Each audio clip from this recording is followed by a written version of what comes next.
Whitescar Cave, located in the 𝙘𝙖𝙫𝙚 Valley a few miles north of Ingleborough, is the largest show cave in Britain.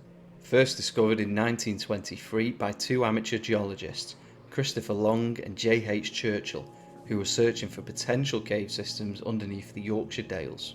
After the initial discovery, the pair would make return visits for weeks, pushing the system further with each visit.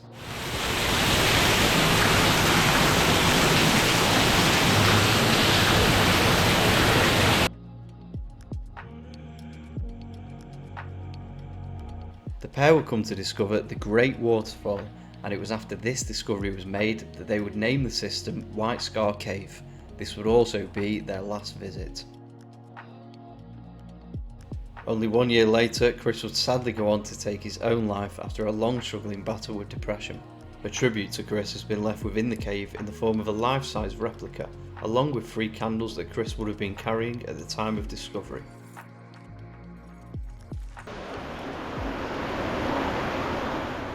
The exploration of Whitescar didn't end with the geologists, as there is now over 6.5 kilometres of passage, including flooded sumps for cavers and divers to explore, along with the thousands of tourists that visit the show cave each and every year. Following up the left-hand staircase is the way on for tourists into the Battlefield Cavern. Cavers, however, are required to turn right and head to the first lake.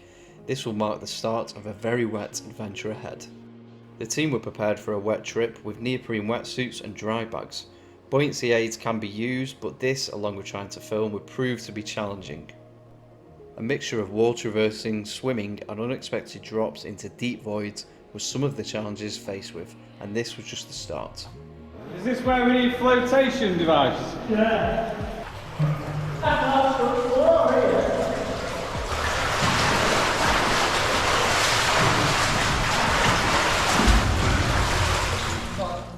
The first lake has a hanging monkey bar and a couple of fixed ropes in situ, which make the challenge a little bit less arduous.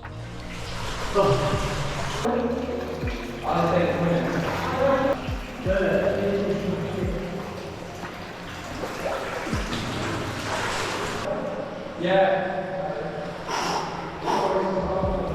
She said you can say all this, you might go around.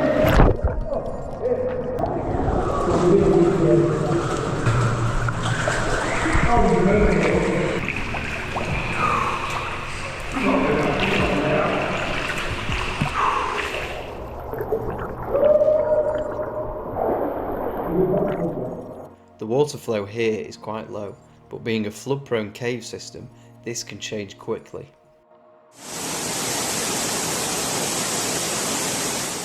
The footage here from back in August 2016 shows what can and will happen given the right extreme conditions. Heavy rainfall caused the system to flood, and the passage that we were just leisurely swimming around in would have likely been underwater at that time. It also flooded the main road opposite, causing disruption to commuters.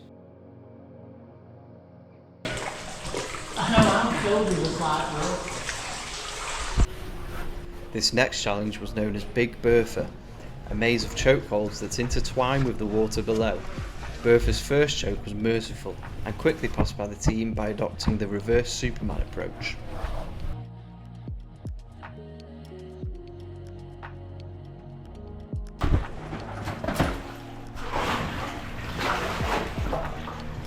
Tight.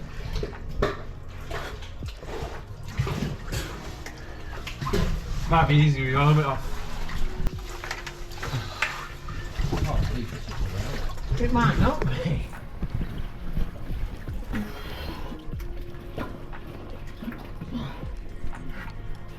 I'm quite happy going the tourist route though, climbing over boulders. Back in June of 2021, a major collapse in Big Bertha occurred, leaving the route through too dangerous to pass. This resulted in access to cavers being temporarily suspended while work began to make this boulder choke safe once more. The Craven Pothole Club were responsible for clearing the route through, removing a large unstable boulder and installing a 600mm plastic drainage pipe to protect cavers from any further rockfall.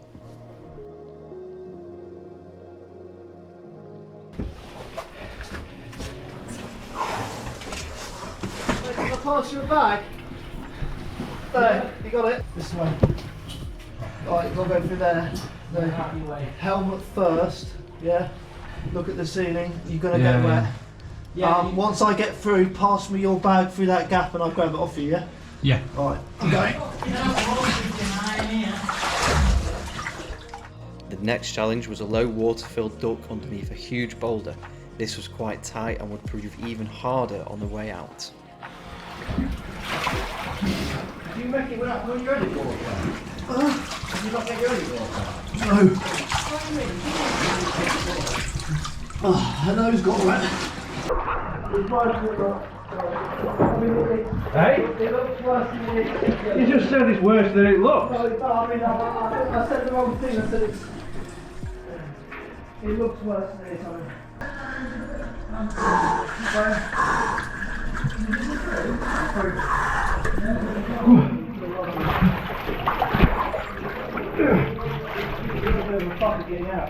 That's going to be awkward getting back out the other way. Yeah, that's what I'm thinking.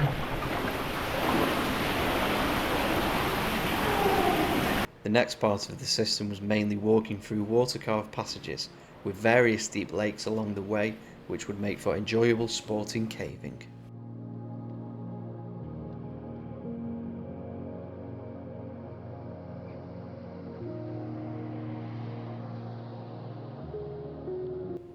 Caves form a major part of the limestone landscape here, and there are over 2,500 known caves in the Yorkshire Dales alone. Caving is often thought of by the masses as crawling around in confined, mud-filled spaces, struggling to manoeuvre. And although this statement is true, there are other wonders to experience in these underground spaces. Active streamway passages here in Whitescar have formed over many thousands of years, and are still to this day slowly being expanded by the stream, carving its way through the limestone passages and into the various shale beds below.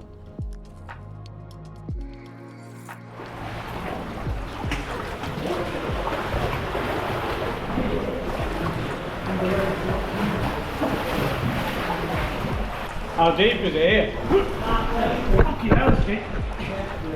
I answered my own question.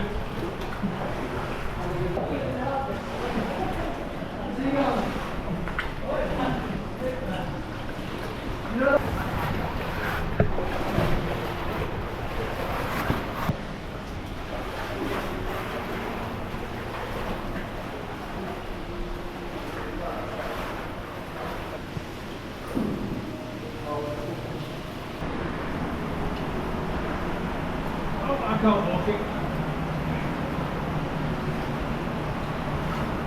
I can just about hop on my toes.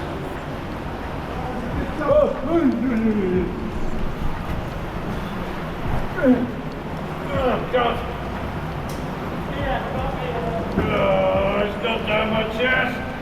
So fucking cold.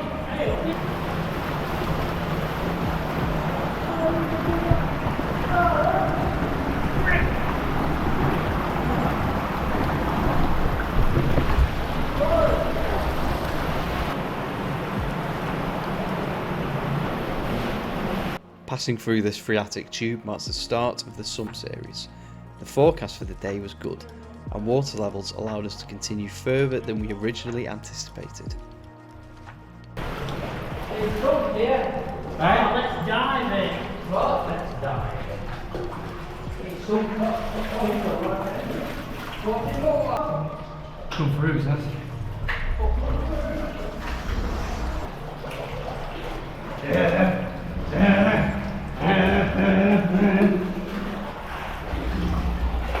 Oh, my body that's cold in my hand. The airspace here was minimal, and a technique known as ceiling sucking would be required to continue. Sam, go on your back, you float down. Here.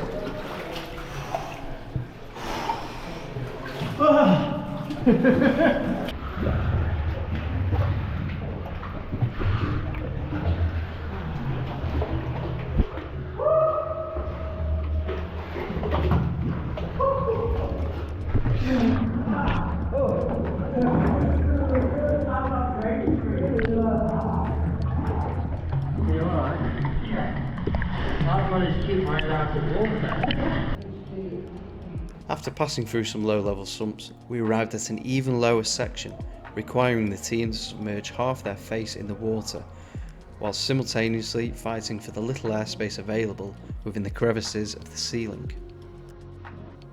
We had covered miles of this system and pushed it almost to its entirety. Not being particularly tempted by the gasps and cold shock noises coming from the team, I decided a Mars bar and a drink back in an open chamber sounded like a better option.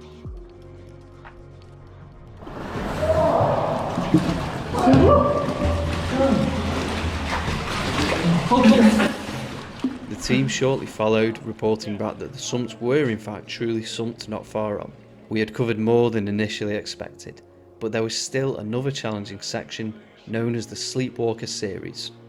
With time running out, this would be motivation to make a return trip to a truly spectacular Yorkshire cave and once again push the system and us to our limits.